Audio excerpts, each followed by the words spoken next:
In this ayah, Allah has given us a very basic, something even a child can understand, but at the same time a very powerful look at Iman. Iman itself. Iman is the most basic thing, right? For any Muslim, any believer, Iman is the most basic thing. But Allah has given us this world view that comes from Iman that is life-changing. And let me tell you what it is. Allah mentioned 3 aspects of Iman in this ayah, right? He mentioned, Man amana billahi wal yawmil akhiri wa amila salihan. These were the 3 things that were mentioned to be successful in the next life. La khawfun alayhim wa lahum yahsanun. Now listen to this. Allah Azza wa Jal before this ayah mentioned such terrible crimes that Bani Israel committed. We've been reading about them. And now He says the first Iman was Iman in Allah. A necessary consequence of believing in Allah is that you will definitely believe in the next life.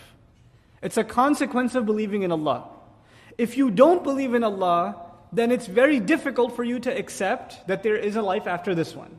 But if you believe in Allah, a logical consequence of that is the afterlife. How so? If you believe in Allah, don't you and I believe everything He does is perfect? Flawless, right? If there is a God, you're talking to an agnostic or a philosopher and atheist. If there is a God, if there was one, He'd be perfect in every way. Yes, agreed. So if He does anything less than perfect, He can't be God anymore. Has to be, everything He does has to be perfect. Now, He created this world, yes or no? He did. Now look around this world, you see justice or injustice? You don't see justice, you see injustice. You see innocent people being killed. You see children dying of disease. You see murderers getting away with killing 1,000 people. When one man kills 10 people, what's the most you can do to him? What's the just punishment you can give him? You could kill him, okay, how many times? Once. If he killed one person, you can kill him once. If he killed 1,000 people, you can still only kill him once. So you can come to a very easy conclusion that there is no justice. In the end, no perfect justice in this world. You can try to get justice, but there's no perfect justice in this world. Then this is what, by the way, leads atheists to justify their position. They say, look, if there was a God, there wouldn't be all this injustice. But we say, no, you're missing something. There is a God, because every one of these credits that the criminal gets will be debited later on.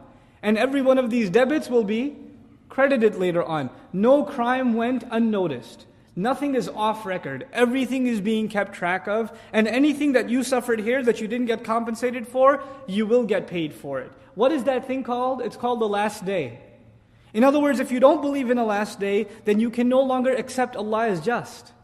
Allah's justice necessitates that you believe in the last day. You understand? So the two are logically connected. Now, if you do believe in a last day, wouldn't you want to be successful on that last day? And you've accepted that on that last day you will be judged by Allah. So wouldn't you want to act righteously? Right? So first came the belief in Allah. A logical consequence of that is believing in the last day. And if you've come to the realization that there is a last day, then what are you going to fix? Your deeds. Such a powerful reality captured in just 3 phrases. Man amana billahi wal yawmil akhiri wa amila salihan. And this is the mentality of the believer inside these words. And all of this is connected. Now the reverse of this is also true. If you don't see yourself doing a lot of good deeds, what's weak? Belief in the akhirah is weak.